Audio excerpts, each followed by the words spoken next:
Hey, welcome back to Financial Wellness University.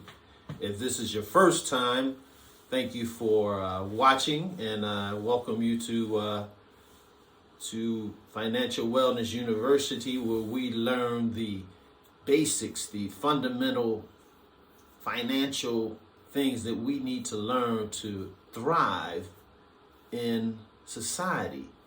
And today we're going to be looking at bank accounts and how that affects, or how our spending should be monitored, or should I say controlled, by how we manage our bank accounts.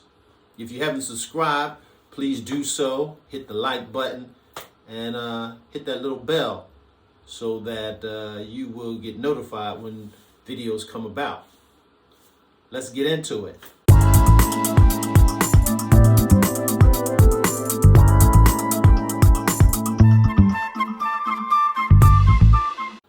Okay, well, this is Financial Wellness University. I am your coach, your teacher, Joe Brown, and we're going to be talking about how to get control of your spending by way of how you manage your bank accounts.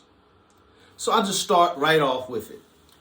The average person, if you're single or married, the minimum amount of accounts you should have at a bank is three. Three accounts. Every person should have at least 3 accounts. 4 if you have a business,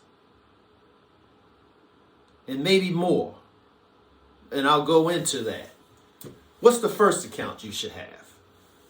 What is the first account you should have? You should have a checking account. The checking account is the account where if you have direct deposit, that's where your direct deposits go. If you are employed in some way, a salary, your salary would go into that checking account where you can, you can write checks, you can pay bills from that account. That should be one of your primary and first accounts that you open, is a checking account. Now, we know that most banks, and I wouldn't recommend dealing with a bank that didn't have FDIC insurance.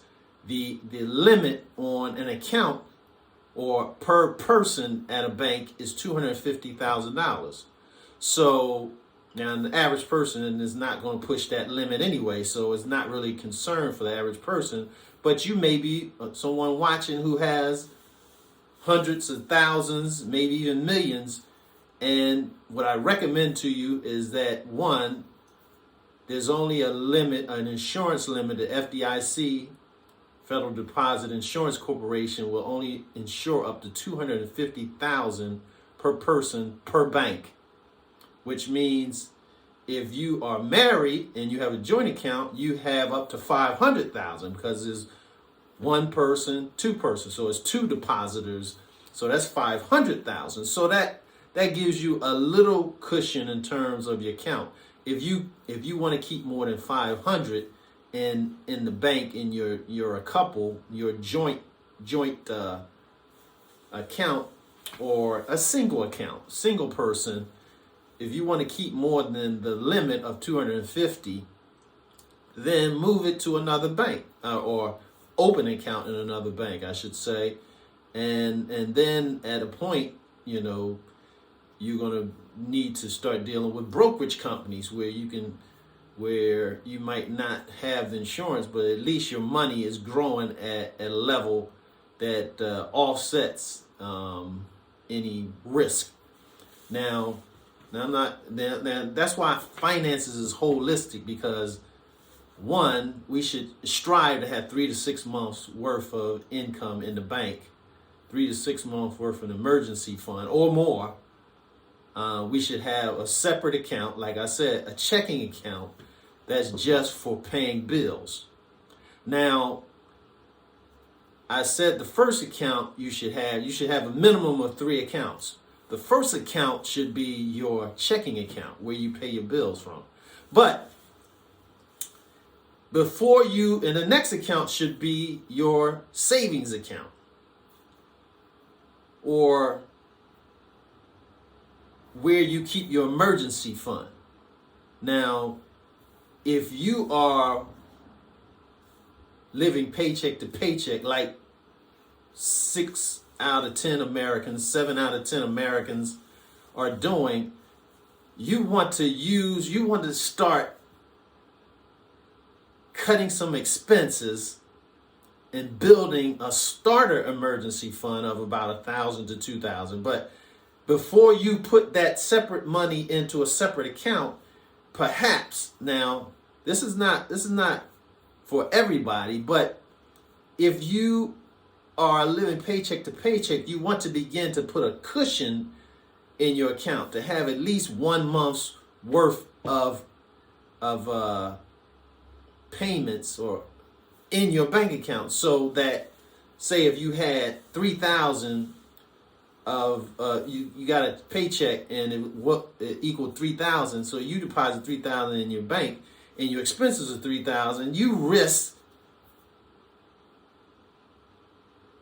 really risk getting a bounce check every month.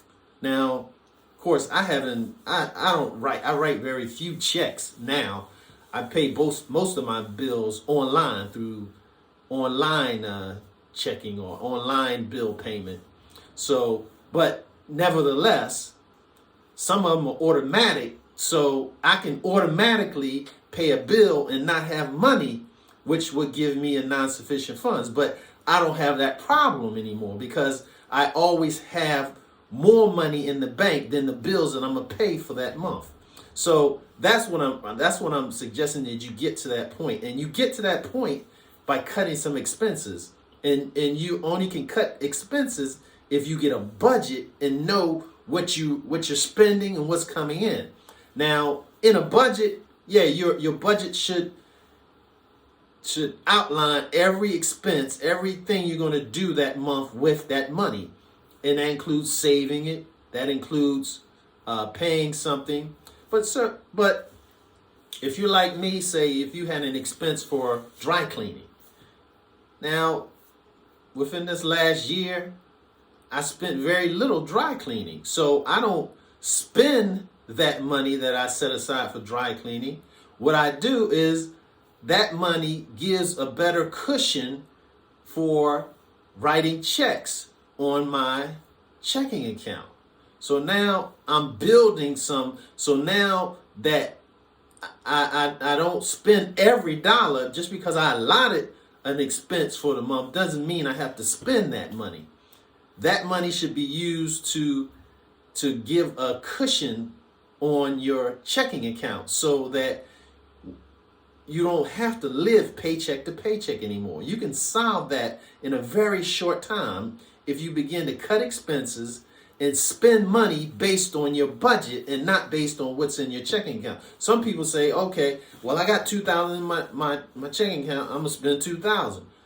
That's a wrong approach to budgeting. That's a wrong approach to spending. Your spending should be based on your budget, and your budget should have an item for saving, should have an item for investing. And once you saved your initial and your full emergency fund, then you can get into investing with the same money that you were using to save. Now you can lock that saving money. Say you cleared $300 in your budget. Well, $300 per month. Well, in 3 months you'll have $900. You're very close to that starter emergency fund. Well, you continue it for 6 months to a year or whatever till you have a fully funded emergency fund, and you keep trying to find ways to cut, and you put at least 1 month's cushion in your checking account, right? And then all that extra, say for instance, you have so your full emergency fund is going to be separate, but maybe your start emergency fund might be the cushion that you need in your checking account. Everybody can't, and I know it's practically you can't just have a separate account. It makes no sense to have a separate account for your emergency fund when you're constantly bouncing checks in your checking account. So tie that money together till you have a better whole, and then separate it into your savings account. I hope that's pretty clear. Let me just summarize it real quick. Start with a checking account. Use the extra money that you set aside for savings to build a cushion in your checking account until that cushion is safe, and plus that you develop the discipline of not spending every dime just because you have it in your. That's key, because if you spend, you'll never get a hold of your checking account. You'll always be having fees, and banks make tons of money from fees. That's what makes these online banks so attractive, is they have so little fees associated. But there's still going to be a fee if you bounce a check, no matter what bank you're at. Now, I give you a suggestion. Now, if you find yourself doing it maybe once in a blue moon and you did it, it's not unheard of to contact the bank and say, hey, I replaced the money that was overdrawn. Could you take that fee off of my account? I've been a customer for so many years, and this isn't a norm for me. Could you return that fee to me? And most of the times they're going to say, sure, no problem. It's probably like $25, $30, $35. But if you keep getting overdraft fees, those $25, $30, they add up, and to a point where people will get hundreds of dollars in overdraft fees, and then the bank will turn around and say, well, you've overdrawn your account. Now there's going to be a fee attached to that until you get.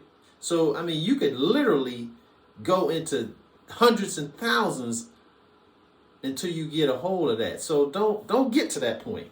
At that first $30, first $25, say, no, I got to put some cushion within that bank account so this doesn't happen ever again. And you gotta spend based on your budget. You can't look at your account and say, I have $3,000, I'm gonna spend $3,000. No, I'm gonna look at my budget, and that's gonna tell me how much I spent. And if I don't spend everything, that's gonna be a few dollars that's gonna help my account to grow, so that I don't spend all that money. Now, 2. We talked about the checking account. We're going to have a separate savings, because traditionally a savings account had a higher interest, but nowadays, savings accounts are less than 1%. So even some of the online banks have reduced their interest. So there's not a lot of high interest savings accounts available right now. Now you can search the internet for some, but the idea of an emergency fund isn't to build a whole lot of money interest. It's emergency. It's a security, if you will, for unexpected expenses, so that you can handle them without having to borrow money, which is how banks make a ton of their money, is from lending. And how do online banks who don't have a lot of fees, they make money from lending, getting their credit card. The more a bank has, the more they can lend. They can lend up to 10 times what their deposits are. So if they have $1 million in deposits, they can lend 10 million. So the more they have, the more they can lend. So they're willing to lower their fees in order to draw more people. And some banks even offer you incentives, give you $100 or a few $100 or $500 or, but don't be sucked into that. Ideally, if you don't have, if you're not pushing the $250,000 limit of the FDIC insurance, you should have all your accounts in one bank, unless you have some kind of, and it just makes it a little easier to manage for one.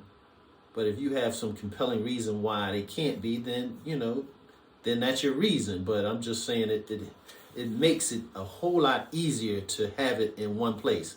Now, I said have a checking account, I have a savings account, and thirdly, the minimum, that third account should be an ATM account, a separate account where you can take money from your checking and you can move money interchangeably between these accounts. That's one benefit of having them within the same bank. Now, you can transfer money from bank to bank, but usually it'll take a 1 day or 2 day period or whatever.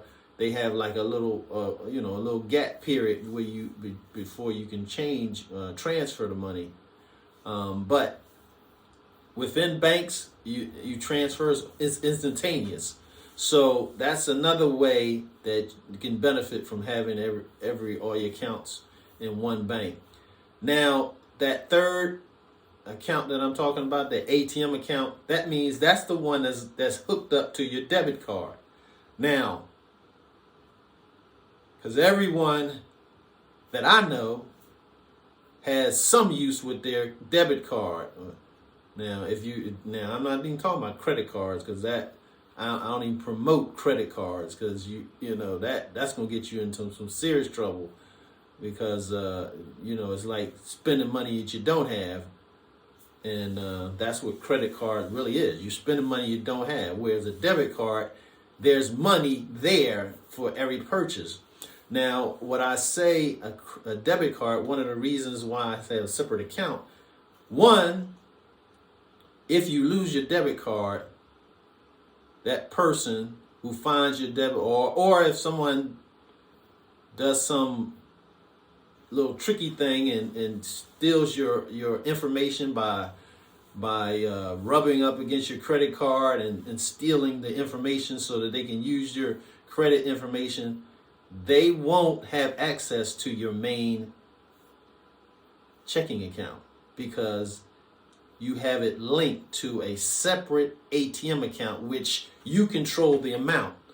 I personally, I just take a certain amount every month and I transfer it to this ATM. So I know how much I'm spending, or if I need some cash, I'll transfer it, and I'll use that to get some cash. But it's always separate, and it's not a high limit. It's a low amount. If I have automatic withdrawals, I know I'll set the limit so it won't be overdraft even on that. So you should be able to control that. So that's that's your checking account for your main deposits, your savings account for your emergency, so that you don't keep commingling them, and you leave that savings account alone unless there's an emergency. So I should call it an emergency account, but it's in the bank would call it a savings account. And then the third one is a checking account that is linked to an ATM card. Don't link an ATM to your main checking account, because if you were to lose it, now someone has access to your main account. Why would you give them that if you don't have to? You can have a separate account just for ATM.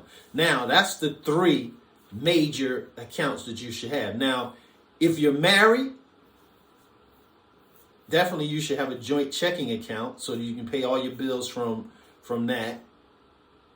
Even if you don't have the same, even if you both paying bills, you should have a joint checking account. But I'm talking about minimum checking account, rather a single or joint, savings account, ATM account. The fourth one, if you would add a fourth to that, is if you have a business. You have a separate account so you don't mix business funds with non-business funds, or earn income with a business account. And that helps to keep your records clear and gives you a little bit more organization in terms of your business. So, and if you have another business, you might have another account just for that other business. That way, all monies are easy to manage, and then it's not so much, confusion. That might be another reason to have a bank account with another bank. If you have a business, that's separate, and you don't have to worry about it being mixed up with your main bank. So those are the main accounts that I recommend in terms of helping you get a handle on your finances and spending properly. Have a checking account that's not linked to a debit card. Have a savings account that is holding your emergency fund, and have another checking account that is linked to a ATM card or a debit card, so that you can make your purchases that you need to make, and you can transfer money into it, that you can control the limit, and no one who finds it is not going to go crazy because they only going to have but so much in there at one time. So I hope this helps. Now, of course, I gave the ideal of just a few accounts. Now, each situation changes. You might have more. I talked about the FDIC, making sure that you don't push that $250,000 insurance limit. If you do, you might want to consider going to another bank that is unassociated with that current bank, and that way it gives you more coverage, because I talk about being protected. So you gotta show the right insurance. Make sure you're covered insurance wise too. It's holistic. We can't be good in one area and neglect the other ones. We gotta be good in each area, and they help to strengthen each other. So I hope this has helped, and thanks for visiting the channel. Give me a thumbs up if you enjoyed what was said, and come back again, and God bless. Thanks.